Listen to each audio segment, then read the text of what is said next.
Assalamualaikum warahmatullahi wabarakatuh. Di sini kami akan memaparkan hasil kerja kami berupa tugas akhir video praktikum histologi.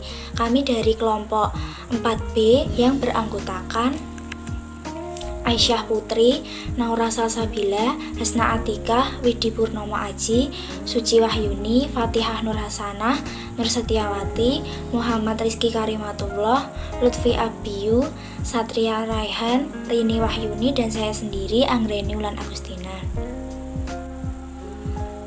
Di sini saya Anggreni Wulan Agustina dengan NIM 260 2011 91 129 akan memaparkan preparat histologi kulit pada ikan. Apa itu organ kulit?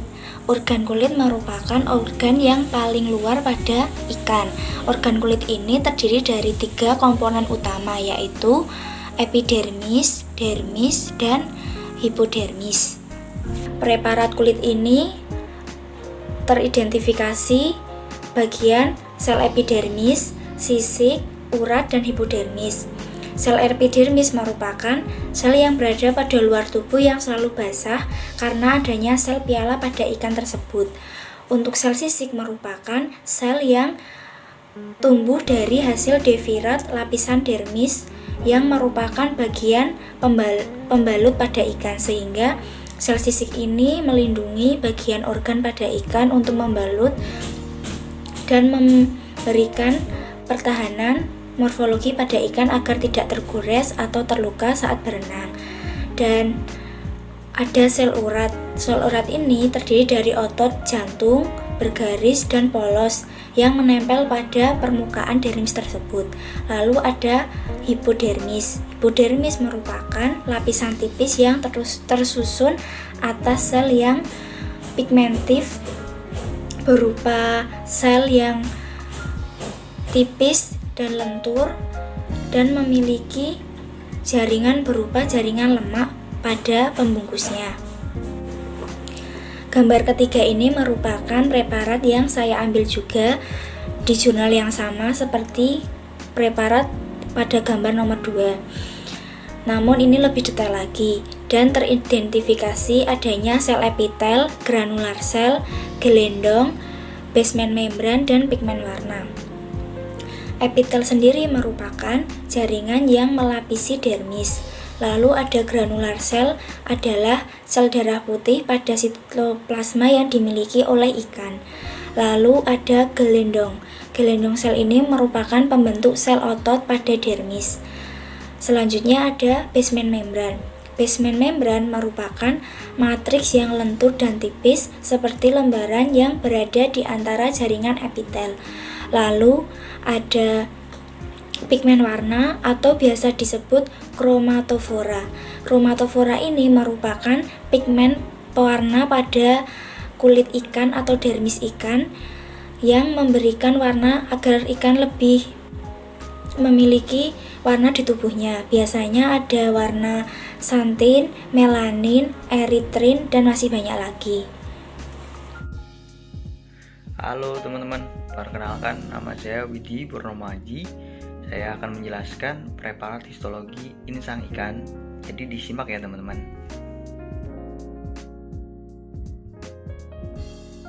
Nah, insang ikan sendiri merupakan organ respirasi utama yang bekerja dengan mekanisme difusi permukaan dari gas-gas respirasi. Jadi nanti oksigen terlarut di dalam air akan diabsorpsi ke dalam kapiler-kapiler insang dan difiksasi oleh hemoglobin untuk selanjutnya didistribusikan ke seluruh tubuh. Oke, fungsi organ insang itu sendiri yaitu sebagai alat respirasi, osmoregulasi, ekskresi sisa metabolisme nitrogen, dan keseimbangan asam basa.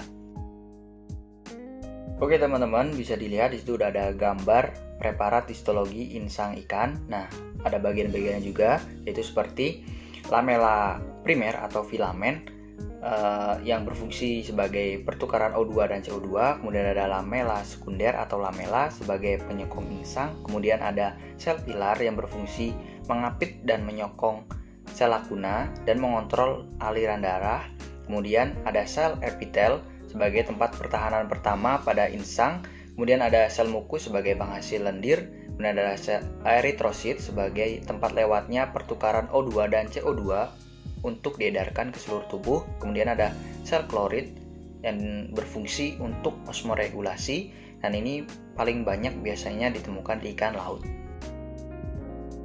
Oke teman-teman, ini adalah gambar yang kedua. Nah, sama saja, ini adalah preparat histologi insang ikan. Nah, di sini sudah ada bagian-bagiannya seperti gill rakers, yaitu sebagai penyaring air yang keluar masuk dari insang. Kemudian ada sel basal sebagai regenerasi sel atau memproduksi sel baru dan mendorong sel yang lama. Kemudian ada sel mukosa atau sel mukus yang berfungsi sebagai penghasil lendir, seperti yang sudah dijelaskan tadi. Oke teman-teman, di situ udah terlihat gambar yang ketiga, preparat histologi insang juga, dan ada bagian-bagian juga seperti tulang rawan. Ya. Tulang rawan di sini tersusun oleh kondrosit, dan fungsi tulang rawan ini adalah sebagai penyangga jaringan lunak yang ada di insang. Kemudian ada sel klorid, yaitu sebagai osmoregulasi seperti yang dijelaskan tadi. Jadi ikan tersebut bisa mengatur cairan yang ada di dalam tubuhnya dan menyeimbangkan pengeluaran dan pemasukan cairan yang ada di dalam tubuh ikan.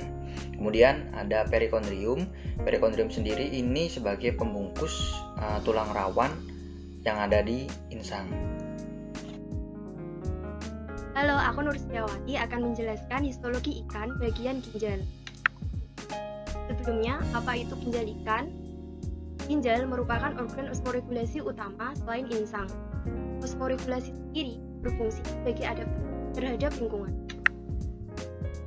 Ginjal ikan terdiri dari dua bagian, yaitu ginjal depan atau yang disebut dengan interior dan ginjal belakang atau posterior.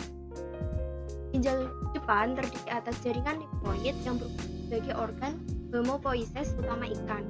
Jadi di bagian ini banyak mengandung eritrosit.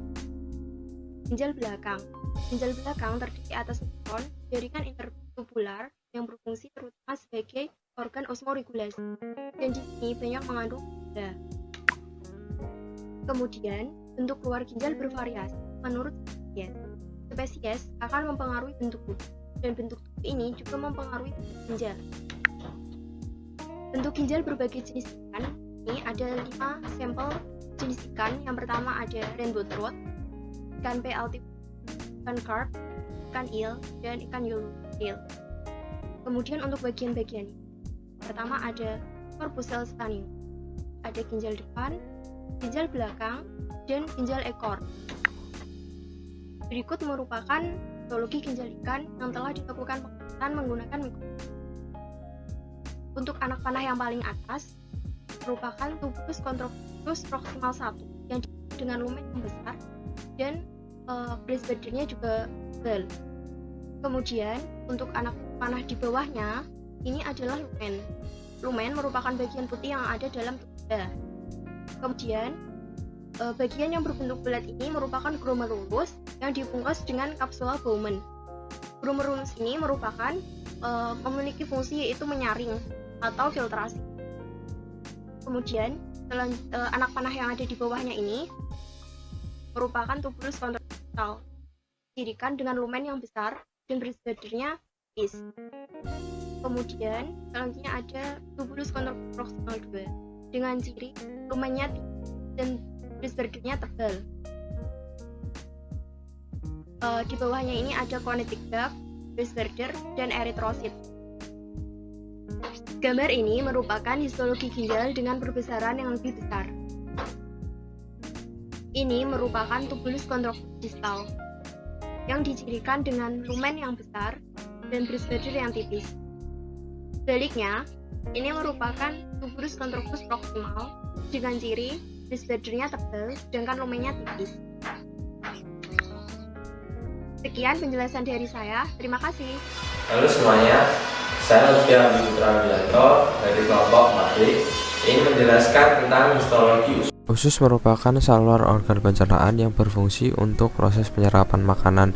Panjang usus bervariasi sesuai dengan kebiasaan pola makan. Di lapisan usus sendiri ini sama seperti lampu. Yang pertama adalah mukosa. Mukosa terdiri dari epitel, lamina propria, dan muscularis mucosa. Epitel merupakan bagian terluar terletak dekat dengan lumen. Lamina propria merupakan jaringan ikat tipis terdapat sel darah putih atau limfosit. Muscularis mucosa untuk membantu kerja mukosa. Di mukosa ini terdapat mikrofili untuk meningkatkan penyerapan nutrisi. Yang kedua ada submukosa, tersusun dari jaringan ikat longgar untuk membantu menyokong mukosa. Fungsinya untuk membantu pergerakan peristaltik karena ada longganya dan bersifat fleksibel. Yang ketiga ada muskularis, terdiri dari jaringan otot, berfungsi untuk menyokong submukosa. Yang keempat, serosa merupakan lapisan yang paling luar dari lumen, jaringan ikat tipis untuk melindungi usus yang paling luar. Secara histologi, usus dibedakan menjadi dua, yaitu anterior dan posterior. Keduanya ini memiliki fungsi yang sama, namun strukturnya berbeda. Anterior, epitelnya kolumnar selapis, terdapat inti satu, letak bawah atau tengah, epitel paling luar, susah ditemukan sel muscularis mucosa, tinggi lipatan mukosa dalam. Tingginya lipatan merupakan bentuk adaptasi untuk meningkatkan luas permukaan dengan tujuan untuk menyerap nutrisi dan mengurangi aliran kecepatan makan sehingga bisa terjadi penyerapan secara ideal. Ada mikrofili, yaitu penjuluran dari sitoplasma yang meningkatkan penyerapan proses nutrisi. Ketebalan mikrofili tergantung dari aktivitas penyerapan. Letaknya di ujung mukosa, semakin ke belakang ke arah rektrum semakin sedikit.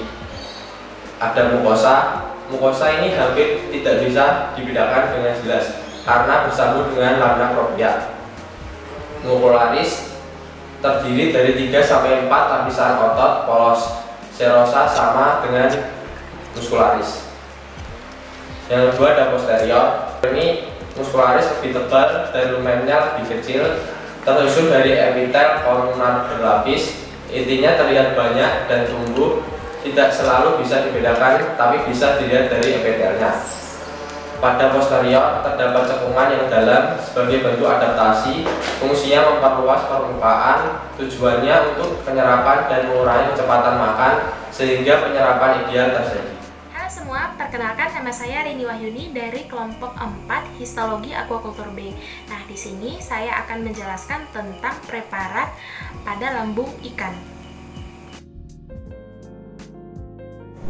Fungsi lambung itu sebagai tempat penampungan makanan dan terjadinya proses kimiawi yang terjadi pada perut atau sistem pencernaan pada ikan.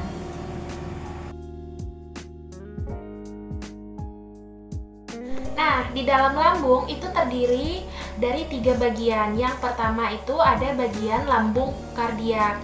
Lambung kardiak itu tersusun dari 4 lapisan. Yang pertama ada lapisan mukosa, ada lapisan submukosa, ada lapisan muskularis, dan yang keempat itu ada lapisan mukosa.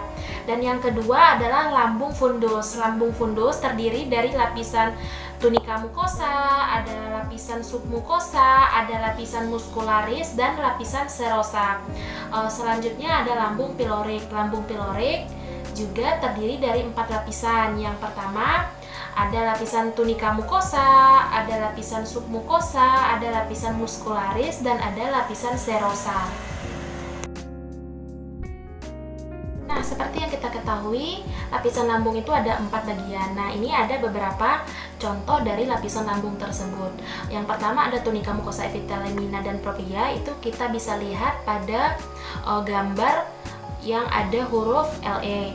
Nah, yang kedua itu ada tunika submukosa, dan yang ketiga itu ada tunika muskularis. Tunika muskularis bisa kita lihat pada huruf M. Nah, gambar huruf M tersebut adalah tunika muskularis. Dan yang keempat itu ada tunika serosa. Lambung kardiak tersusun atas tunika mukosa yang paling atas dan paling dekat dengan makanan. Di bawahnya itu ada kelenjar gastrik. Di bawahnya selanjutnya ada tunika submukosa. Tunika submukosa itu terdiri atas internal dan external muscular layer, dan yang terakhir yang paling bawah itu ada tunika serosa. Karakteristik dari lambung kardiak itu yang pertama lokasinya berhubungan langsung dengan esofagus. Selanjutnya sel epiter kolumnernya selapis, dan yang ketiga itu terdapat kelenjar gastrik. Ini adalah contoh dari kelenjar gastrik yang ada titik-titik, dan di bawahnya itu ada muscularis esophagus yang paling dekat dengan lambung. Lambung fundus. Karakteristik dari lambung fundus yang pertama, lokasinya itu antara kardiak dan pilorik. Yang kedua, tempat utama pencernaan pada lambung. Yang ketiga itu sel epiternya kelumar berlapis, dan yang keempat itu terdapat kelenjar gastrik. Lambung fundus terdiri dari tunika mukosa, kelenjar gastrik, tunika submukosa, dan tunika serosa. Lambung pilorik. Karakteristik dari lambung pilorik itu yang pertama, lokasinya dekat dengan usus. Yang kedua, sel epitelnya kolumnar. Yang ketiga itu sel muskularisnya itu tebal dibandingkan dua sel lainnya. Dan yang keempat itu tidak terdapat kelenjar gastrik. Susunan dari lapisan lambung pilorik tersebut itu ada tunika mukosa, ada tunika submukosa, ada kelenjar gastrik, dan ada tunika serosa.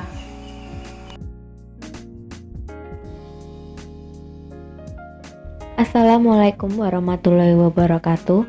Perkenalkan, nama saya Aisyah Putri Oktorina. Saya akan menjelaskan tentang modul hati. Hati merupakan kelenjar pencernaan yang paling besar dan tersusun dari sel parenkim atau hepatosit dan jalinan serabut. Permukaan hati pada ikan ditutupi membran serosa, pembuluh darah arteri hati, dan vena bermuara ke dalam hati. Sedangkan saluran empedu meninggalkan hati menuju usus. Menurut gambar di atas, hati terletak berdekatan dengan usus dan lambung. Hati merupakan organ penting yang mensekresikan bahan untuk proses pencernaan. Organ ini umumnya merupakan suatu kelenjar yang kompak berwarna merah kecoklatan. Avandi dan Tang 2002. Histologi hati ikan kerapu bebek menurut AD et al. 2010. Pada gambar 1, kondisi histologi hati ikan kerapu bebek yang tidak diberi perlakuan kontrol. 1. Vena centralis, 2. hepatosit, 3. inti, dan 4. sinusoid.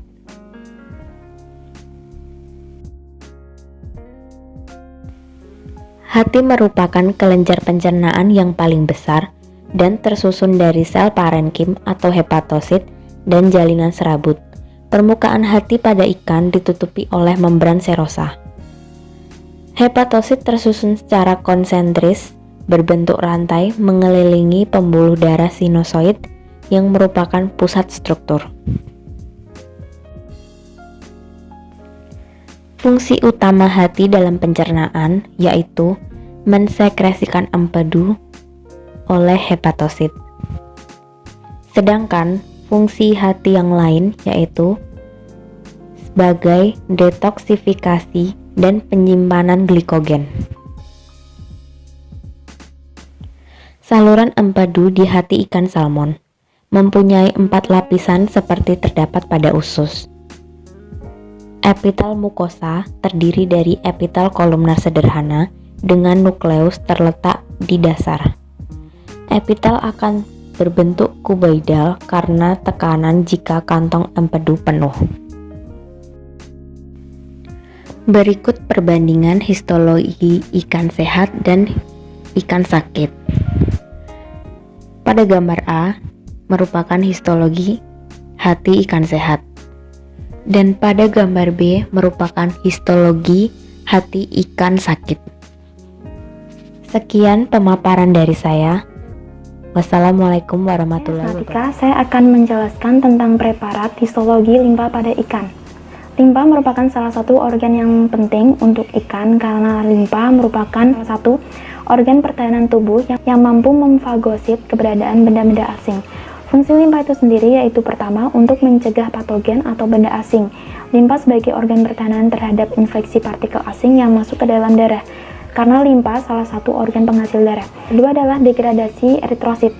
Yang dimaksud adalah degradasi eritrosit yang sudah tua, di mana eritrosit yang sudah tua akan menjadi rapuh dan digantikan oleh eritrosit yang baru.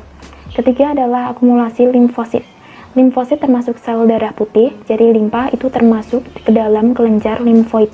Kelenjar limfoid fungsinya untuk menghasilkan sel-sel darah putih. Selanjutnya yaitu struktur limpa dengan perbesaran 100 kali.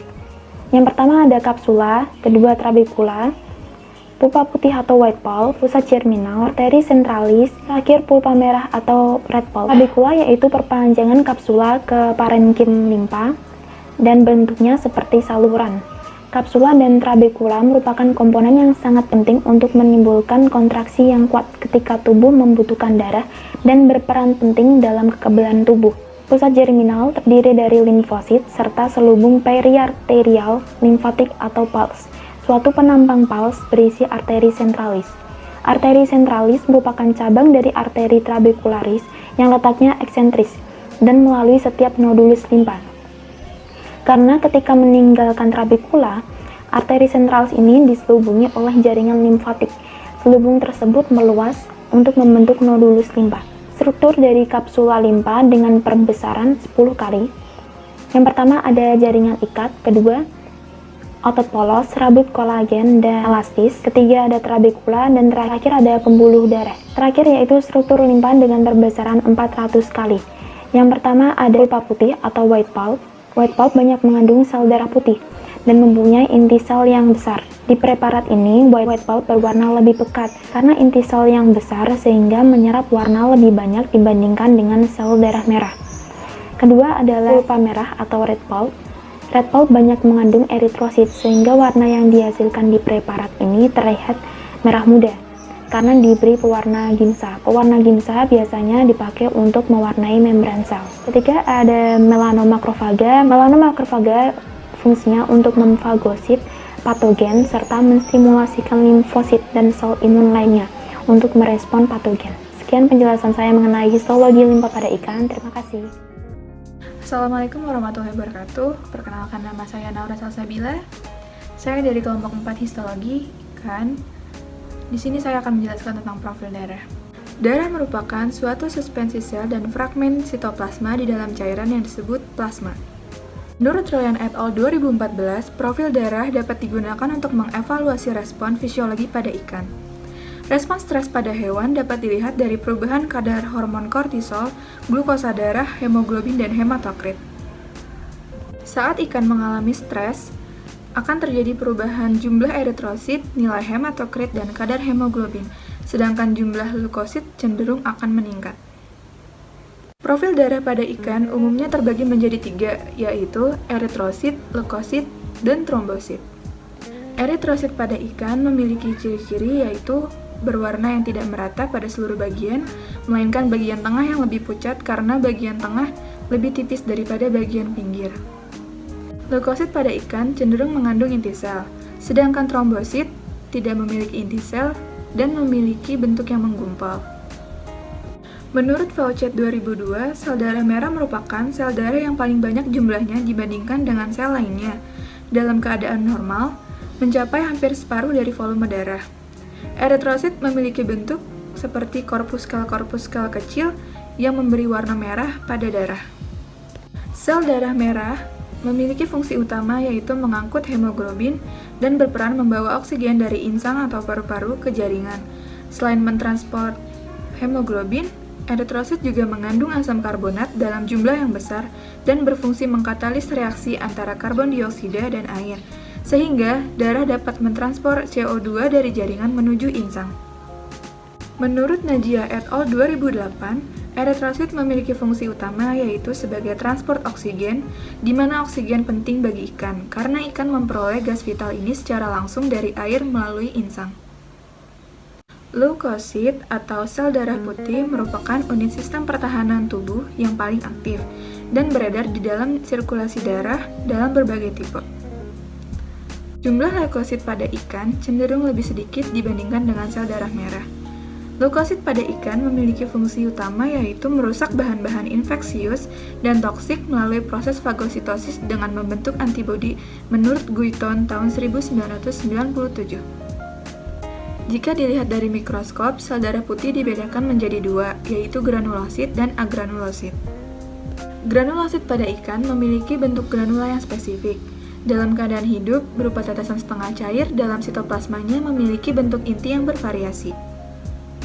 Pada granulosit, leukosit dibagi menjadi tiga, yaitu eosinofil, neutrofil, dan basofil. Selanjutnya adalah agranulosit. Agranulosit pada ikan tidak memiliki granula spesifik. Sitoplasmanya homogen dengan inti yang berbentuk bulat atau berbentuk seperti ginjal. Terdapat dua jenis leukosit agranuler, yaitu limfosit dan monosit. Selanjutnya adalah trombosit. Trombosit pada ikan merupakan kepingan sitoplasma dan tidak berupa sel. Pada gambar di samping, trombosit memiliki bentuk sebagai kelompok dalam kepingan sel yang irregular dengan sitoplasma basofil dan terdapat di antara eritrosit. Assalamualaikum warahmatullahi wabarakatuh. Perkenalkan, nama saya Muhammad Rizky Karimatullah dari kelompok 4B akan menjelaskan materi histoteknik pengambilan sampel darah ikan dan pembuatan preparat tulas. Masuk ke bagian alat dan bahan yang digunakan untuk mengambil sampel darah ikan. Yang pertama adalah ikan, kemudian yang kedua adalah cairan antikoagulan EDTA, kemudian yang ketiga adalah jarum suntik. Lalu alat dan bahan yang digunakan untuk pembuatan preparat tulas, yang pertama adalah 2 buah gelas objek, kemudian yang kedua adalah sampel darah, kemudian yang ketiga adalah metanol, kemudian yang keempat adalah pewarna gimsa, dan yang terakhir adalah tisu. Lanjut ke bagian langkah-langkah pengambilan sampel darah ikan. Yang pertama adalah letakkan ikan dengan kepala di sebelah kiri dan punggung ikan menghadap ke arah perhatikan, seperti ini. Nah, kemudian langkah yang kedua adalah menutup kepala ikan dengan kain basah. Tujuannya agar ikan tidak memberontak.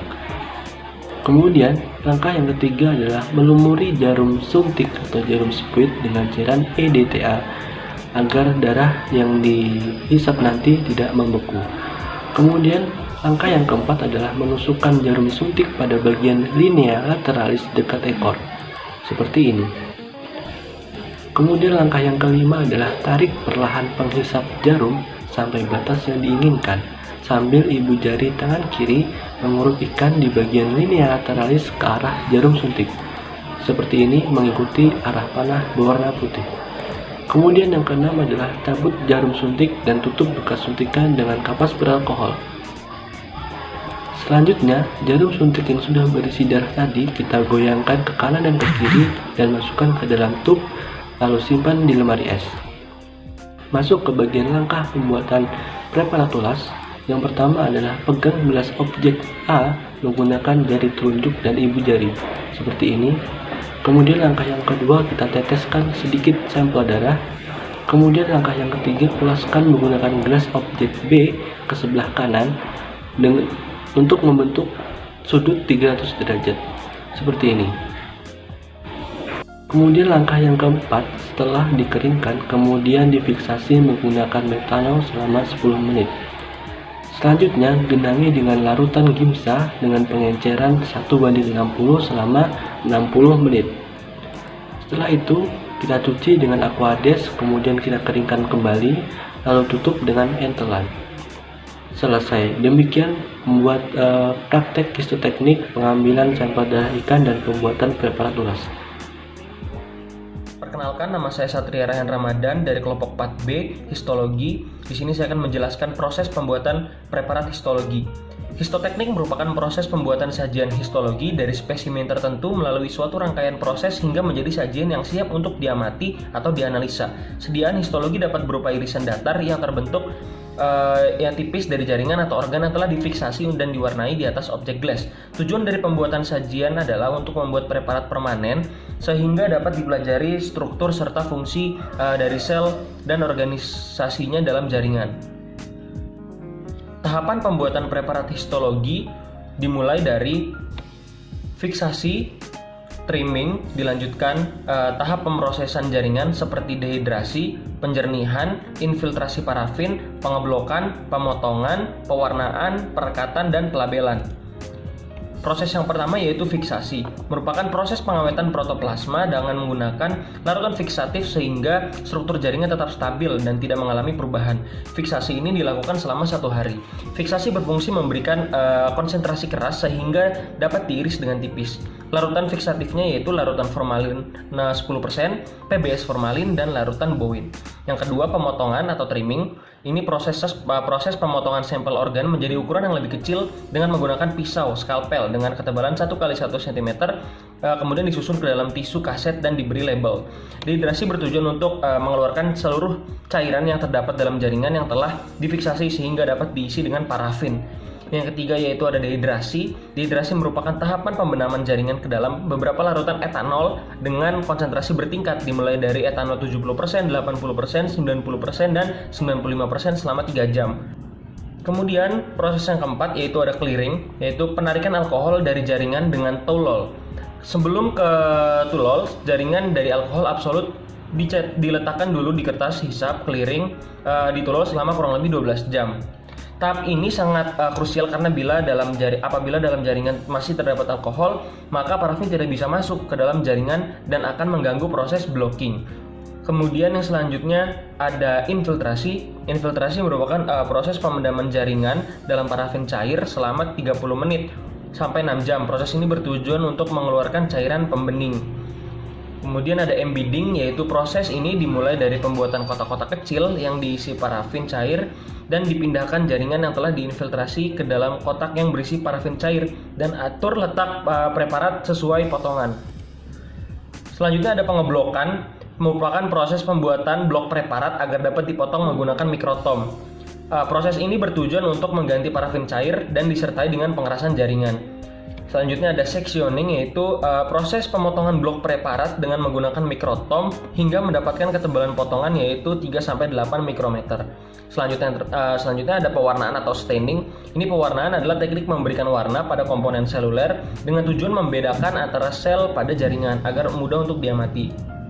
Yang selanjutnya itu ada mounting, merupakan proses penutupan sediaan dengan cover glass. Sediaan dari silol ditetesi, entelan, kemudian ditutup dengan cover glass, tunggu hingga kering.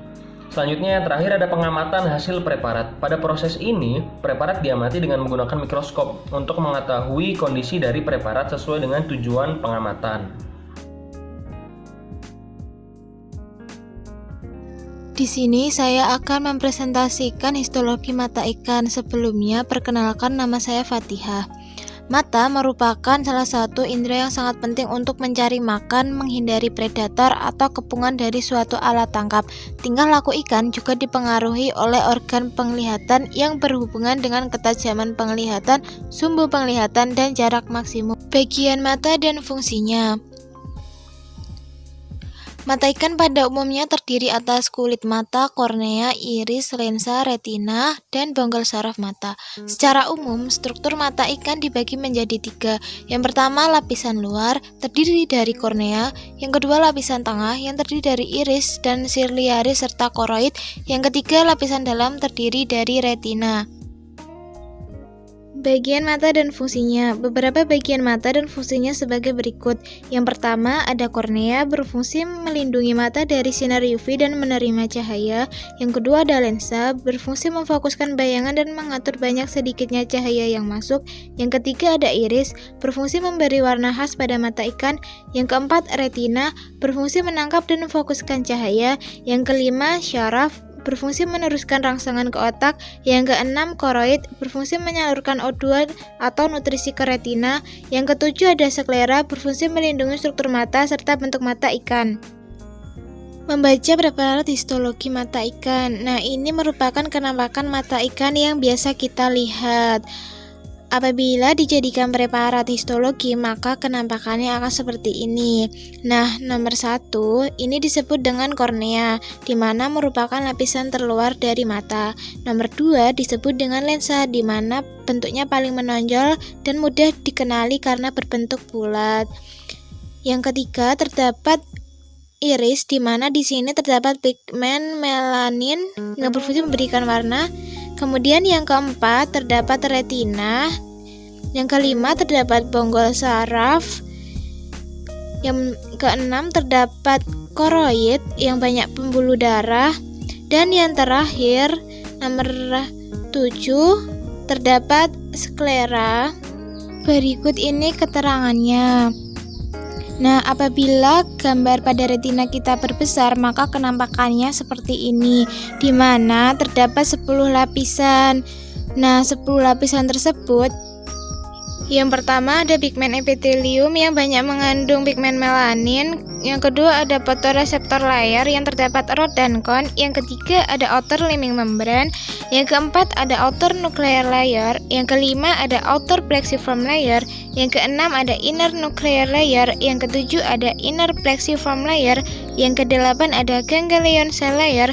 Yang kesembilan ada navel fiber layer. Dan yang terakhir ada internal liming membran. Nah, berikut adalah contoh histologi dari mata ikan zebra atau Danio rerio. Nah, mata ikan telustri retinanya berbentuk duplex yang memiliki reseptor rod dan kon. Terima kasih.